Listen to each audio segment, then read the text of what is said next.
Great American Beer presents stories from America's foremost authors. Stories of trial and endeavor, of the courage of people. Stories from Carling Country. Tonight, we bring you a story of the sea and the men who sail on her in The Man from Oregon, a fascinating tale of mystery and suspense from Carling Country.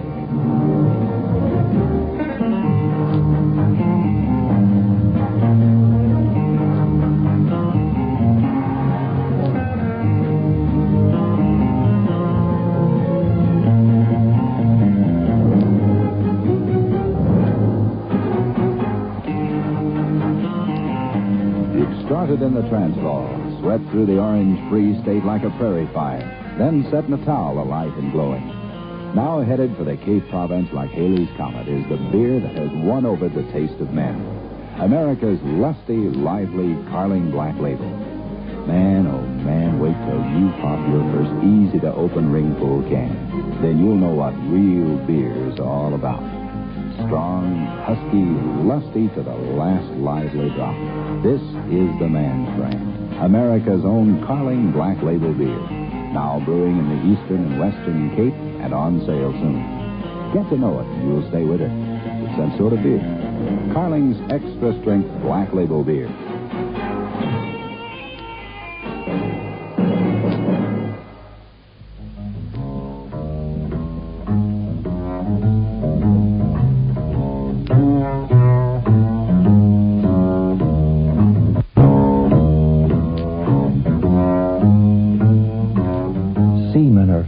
Characters. Theirs is certainly a world apart. I mean, you just think of it for a moment. Would any guy who's absolutely normal spend his life on a boat, a ship, a thing that gets thrown around and bucketed about, cramped up, no room to raise an elbow? Now, that's what sailors do. But then, like I say, sailors are funny guys. And superstitious, too. Like the old sailing ship days, when the wind died on them, they used to whistle. Did you know that? They'd whistle for the wind to come back again. All kinds of superstitions they got.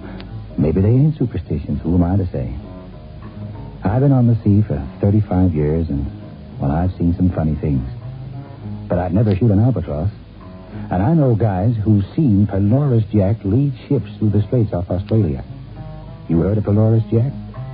He was a porpoise, and he used to lead the old tea-clippers through the straits, keep them clear of the rocks, and that's true. How about that, huh? And I've known Jonas, too. No, you can laugh, but it's true.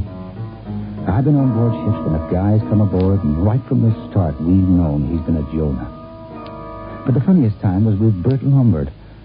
Well, it wasn't funny, really. Bert was an American. He came from the Middle West somewhere. He should never have been a seaman. He even walked like a cowboy. But I'm jumping the gun. This was in the 1930s. The Depression was on, and any job was hard to come by. I was a young guy at the time, and I was shipped on a merchantman. Our run was from Sydney to Portland in Oregon, across the Pacific. We were a mixed crew, Australians, English, French. In fact, I was the only Yank aboard until the cowboy came along.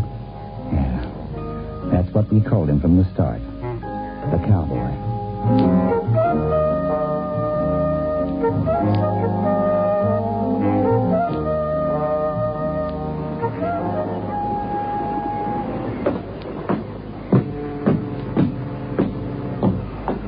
Well, what do you want?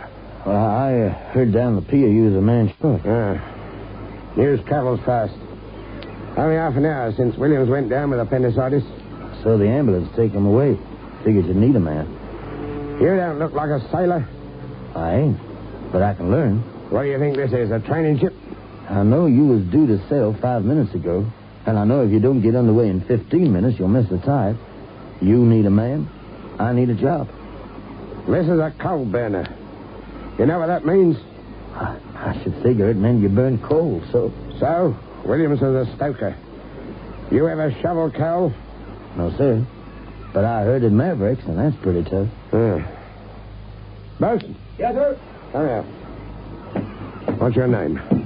Lombard, Sir Bert Lombard. Bosun, this is the new stoker. Looks more like a cowboy to me. Take him below. He's taking Williams' place. Fix him up.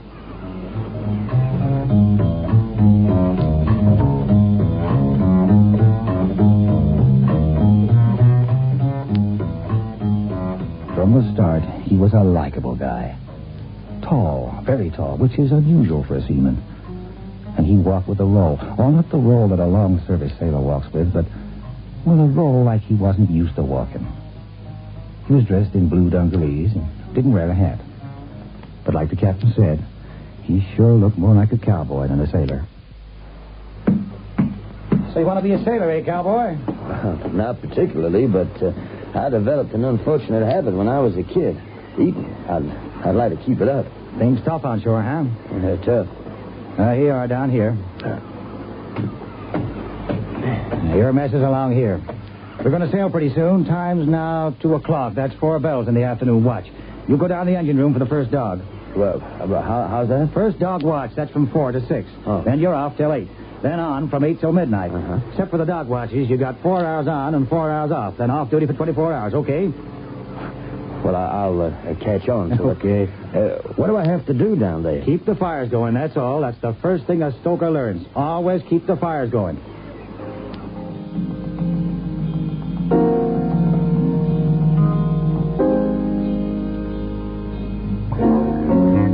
We were a mixed bunch, like I said, and tough.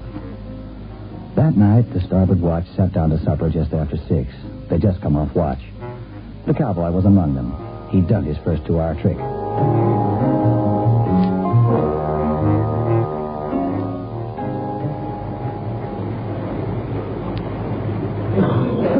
Well, how'd it go, cowboy? Okay, I guess. Where do I sit? Williams used to sit there. You're taking his place, sir. Oh, well, thanks. Hey, pass the coffee, will you? It's tea. We drink tea on board this tub. Oh, well, that's okay, I guess. Pass the tea, will you? Here you are. Thanks. Hey, hurry with the tea, will you? Oh, yeah, sure. Here you are. Oh, you're a new boy. So maybe you didn't know. I'm Clancy. I'm third engineer. That means I get served before you. Well, I'm sorry. I guess I didn't know. Well, remember in future, things go by routine on board a ship, even a tub like this. We don't change the routine just because some lubber has to dodge from the cops. Get it? Hey, are you talking about me? I didn't have to dodge no cops. I've seen your sort before. Can't earn an honest living ashore. Gets tangled with the cops and reckon the best way to get away is hop a ship. Well, you got me wrong, mister. I got nothing to fear from no cops. You calling me a liar? I ain't calling you nothing. But don't you go calling me things, mister. I ain't done nothing wrong. That's good. If you want to keep your nose clean, keep it that way. I got no time for tramps.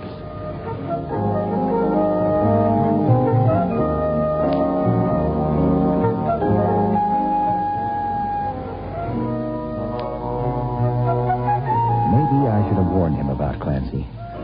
You must have met that type of guy. Very conscious of the little bit of authority which he has. And with a chip on his shoulder against the whole world. Nobody on board really liked Clancy, but, well, he was big. And he was a bully. The cowboy, though, was just as big. And that first little clash on the mess deck didn't seem to show that he was scared of Clancy. Maybe things would have turned out different if he had been. Anyway, I had other things to worry about at the time. I didn't pay too much attention. The cowboy soon settled into the routine of the ship, and after a couple of days, he was even beginning to look like a deep-water man. I was taking a stroll on the foredeck one morning. The forenoon watch is always the time for the hands to catch up on their dobying or mending. And there was the cowboy making a pretty good job with a needle and thread.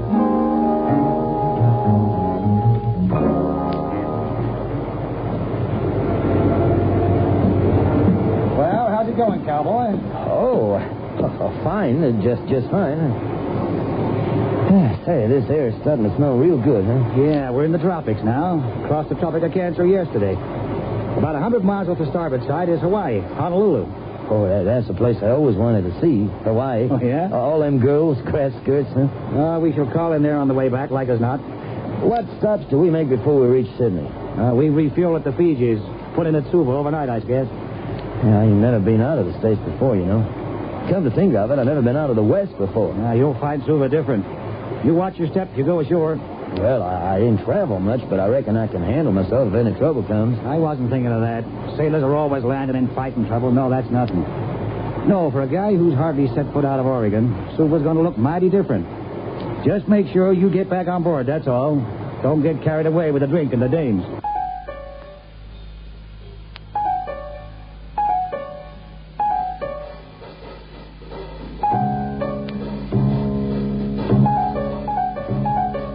We steamed southwest for another couple of days, and the weather got hotter as we approached the equator. The weather got hotter, the air got heavier, the wind dropped to pretty near nothing. These were the doldrums that the old-time sailing ships used to dread. They'd sit becalmed in these waters for days at a time, waiting for the wind to come up again. On deck, it was hot, but down in the engine room, it was almost unbearable. Tempers started to get ragged around the edges, and Clancy, never the sweetest of guys, he started to get impossible.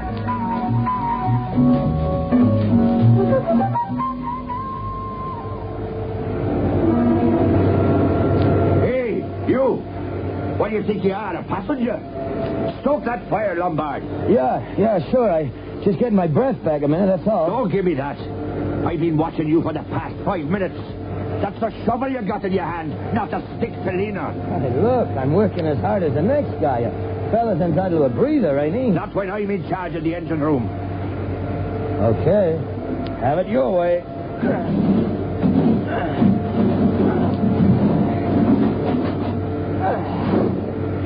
You better watch yourself, cowboy. In my watch, everybody works. Even a tramp on the run from the police works. Why are you riding me, mister? I told you before, I done nothing wrong. I know your sort. Get on with your job and stop wasting time.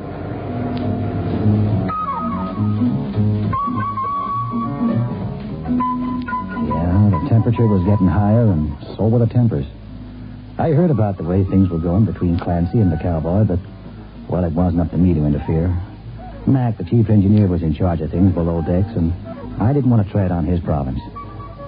It was about 1 bell in the first watch, 8:30 in the evening, and a fine evening it was. The ship was throwing up a phosphorescent wake, and the flying fishes were bouncing about like paper airplanes thrown by small kids. Mac was leaning on the rail aft, puffing on his pipe, and occasionally spitting into the water below. Well, evening there, Mac. Oh, there, Bosun. It's a fine night, isn't it? And how's the new hand-shaping? Who, the cowboy? Oh, fine, just fine. I hear that he and Clancy don't hit it off so good. Nobody hits it off with Clancy, you know that. Yeah, I know, but by this time, a new man has usually accepted the fact that Clancy thinks he runs the world. I don't think Lombard has. No, neither do I. But I don't think it's anything to worry about. I should hate it if those two came to blows, Mac.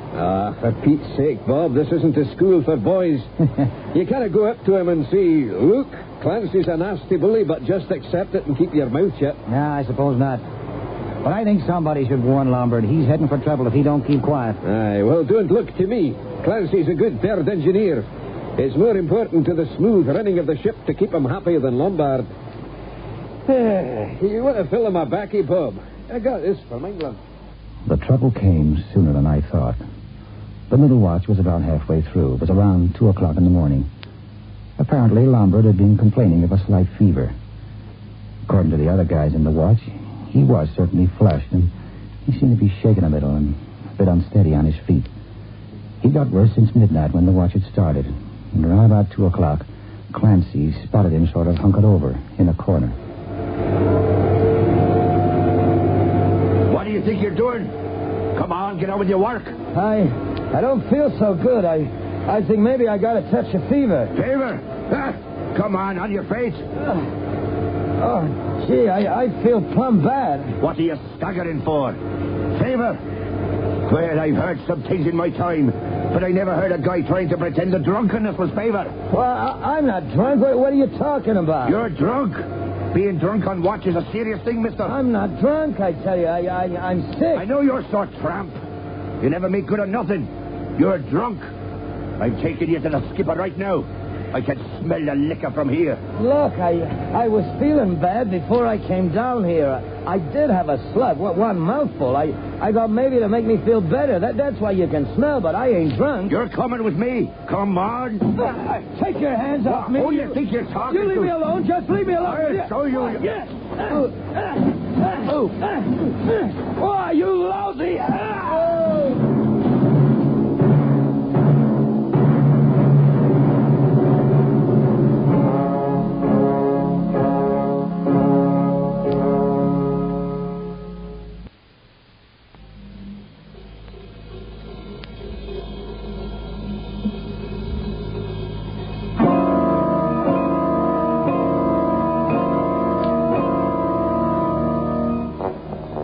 You know the way eyewitnesses talk after a thing like that. They all had different stories to tell, but one thing they were all pretty sure of. There was a fight, okay? Both of them must have lost their tempers completely. It had been boiling up for days. Clancy apparently grabbed a hunk of coal and tried to land the cowboy with it.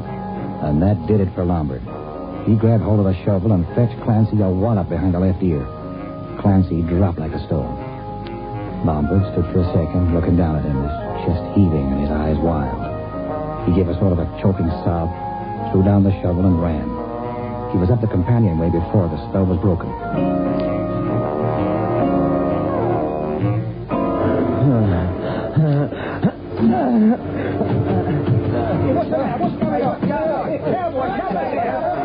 All right. Doing great, man. Give him here. Oh, he sure gave him a heck of a wallop. Hey, you better send for the bosun. I think he's dead.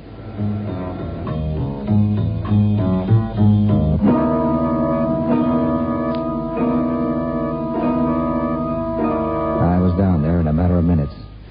He was dead, all right. His eyes had already got that glassy, glazed-over look. He was dead, and the cowboy was missing.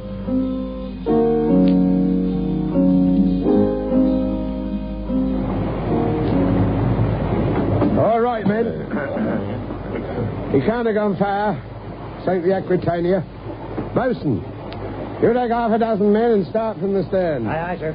Mac, take your men and start right forward. Work your way towards each other. Search everywhere. He's somewhere aboard this ship, and I want him found. Nothing there, bosun. Nowhere to get him, Bosun. Hey, hello, Bob. Any sign of him? No, nothing. You the same, I take it? From here forward, there ain't a nuke we haven't searched. We better report back to the captain.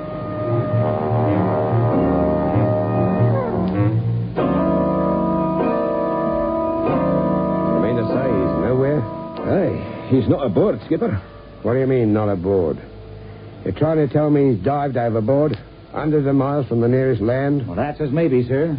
He's certainly not aboard. Unless he climbed the smokestack and dropped in. Is that possible, do you think? Smith was on deck watch. He saw him come out of the hatch just abaft the smokestack.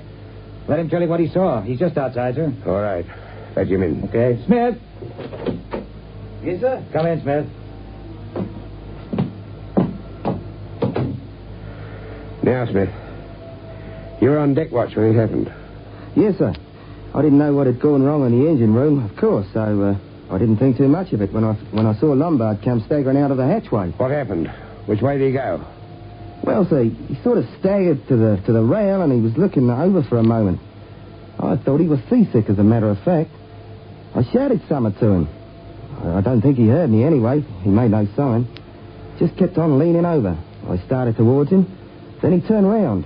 He still didn't seem to hear me. He looked wild, sir, like he wasn't all there. Then he ran to the smokestack. The ladder up the stack is abaft from where I was standing, so I lost sight of him. Did he climb up? Well, I couldn't say, sir, but by the time I'd run round so that I could see the ladder, he wasn't in sight anywhere. I see. So he must have climbed up and jumped down into the fire. He must have done, sir. I didn't see nothing. All right, Smith. That'll be all. All right, sir.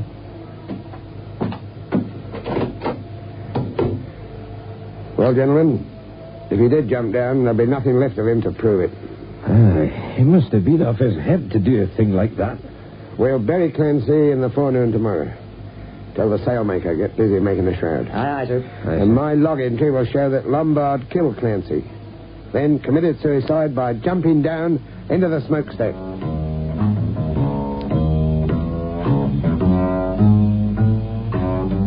Either way, that was obviously the end of Lombard. Cowboys ain't such great shakes on swimming anyway, and the nearest land was well over 100 miles away. If he'd dived overboard, he would certainly never have made it, even if he'd not been taken by the sharks, which are plentiful in those waters. Clancy certainly wasn't missed much, though the engine room did have to double up a bit until we reached Sydney and could take on another 2 men. And that, to all intents and purposes, would have been that, except for a funny thing that happened just a few years ago. Ticket, and I was skipping a cattle boat. We were shipping a live cargo of blood animals from the States to Australia. There was a knock at my cabin door one morning. Come in. Yeah, Bolton? What is it? Oh, somebody's made a bit of a brew, sir. Yeah? Or miscalculated or something. What do you mean? Well, it's the water, sir. Well, what about the water? We ain't got enough to reach Silver, sir. Not enough? No, sir. What kind of way is that to run a ship? You know how many animals there were on board. You should have made sure you had enough water. Well, I thought I had, sir. There's been a miscalculation somewhere. Yeah. Well, there's no land nearer than the Fijis. So what do you suggest we do? Well, sir, there is a small cluster of islands about 70 miles southeast, sir. I don't know of any, and I know these waters pretty well. Oh, they were only charted a couple of years ago, sir. I suggest we change course and put in there. Yeah. Is there any harbor? Oh, I don't know, sir.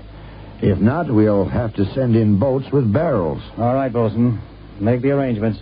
But I warn you, this isn't going to look nice in the log. Running out of water in this day and age.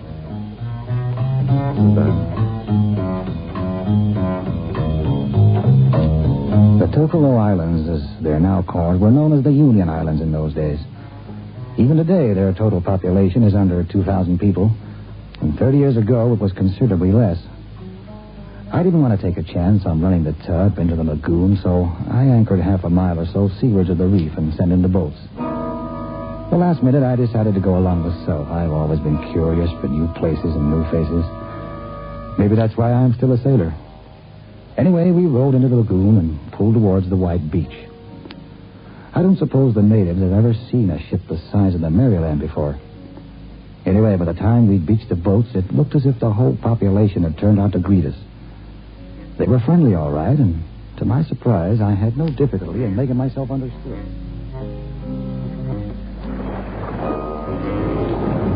Now, look, I need water.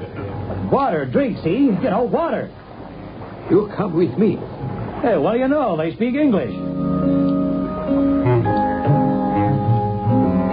I walked behind the one who'd spoken to me. The rest of the population fell in behind me and my guys, so it was quite a procession that walked off the beach and into the village compound, which stood about half a mile away. I felt like a guy on Mars being taken to their leader. Once we entered the sort of compound, the population proceeded to seat themselves, and I started to get a bit worried. Maybe they'd learned to speak English from all the missionaries that they'd brought in the pot. My guide disappeared into a hut and reappeared a minute later with a young fellow who was obviously the chief. He came across to me and held out his hand in an unmistakable gesture. I understand you need water. You could have knocked me down with a feather. He was tall, well-built, and vaguely familiar. He invited me into his hut and poured me a drink of coconut wine. I was intrigued, to say the least. We drank, and he smiled. You are the first white man I've seen since my father died. Who was your father? For a long time, there had been a legend that a white god would come from the sea. I suppose my father filled the bill. That's how most of us speak English, too. We don't see strangers from one year to the next. We are right off the shipping routes here. Your father is dead now, huh? About 5 years ago. What was his name? I don't know. He took my mother's name. But she had a pet name for him, though. Used to call him Cowboy. I don't know. it was Lombard. This canoe certainly picked up somebody miles from land and just about on his last gasp. For years, if I'd ever thought about the business of Clancy, I would have been certain in my own mind that Lombard had committed suicide by jumping down the smokestack, but, well, now I don't know. Maybe I'm getting old, but I like to think that the cowboy made it. What do you think?